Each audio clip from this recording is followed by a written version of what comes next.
Hi, can I ask you a question? Hi, can I ask you a question? Do you know what I am? Do you know what I am? A question, do you know what I am? No, we were asking ourselves a question. I'm a cluster bomb, which is an internationally banned weapon.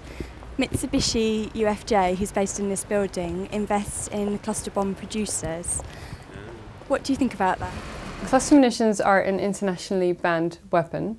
They are banned under the 2008 Convention on Cluster Munitions, and they are banned because they don't discriminate between civilians and military.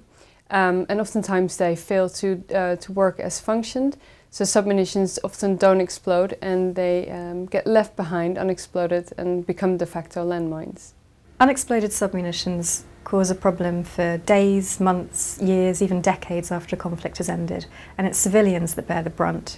Do you know that Sumitomo Mitsui Financial Group invests in producers of cluster bombs? Do they? Yes, and cluster bombs are indiscriminate weapons. 94% of victims are civilians, and they're currently being used in Syria and Ukraine. So we're just raising awareness of the finance. I'll have a word with my manager when I get That would be great. The 2008 Convention on Cluster Munitions bans the use, production, stockpiling and transfer of the weapon. It also mandates clearance of contaminated areas and support to victims of the weapon.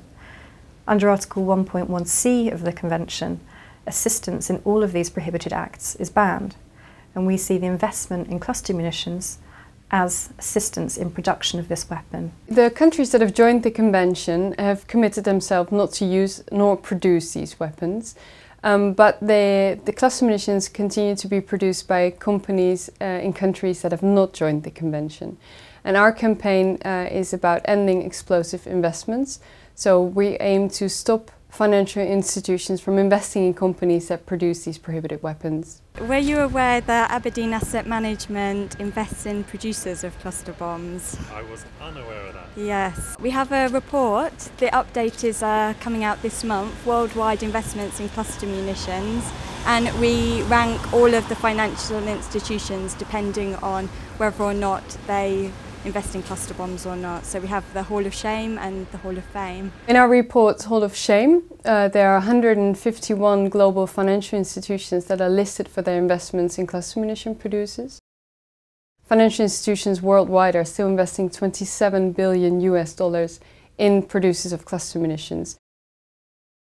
We see of our 151 financial institutions in the Hall of Shame, there are 22 financial institutions from 8 countries that have joined the convention.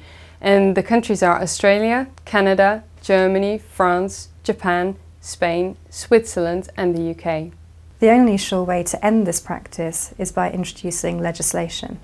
So we're asking countries, the UK, France, Germany, Australia, Japan and others that have outlawed this weapon to ensure that investment in cluster munitions, which is assistance in the production of cluster munitions, is outlawed in these countries.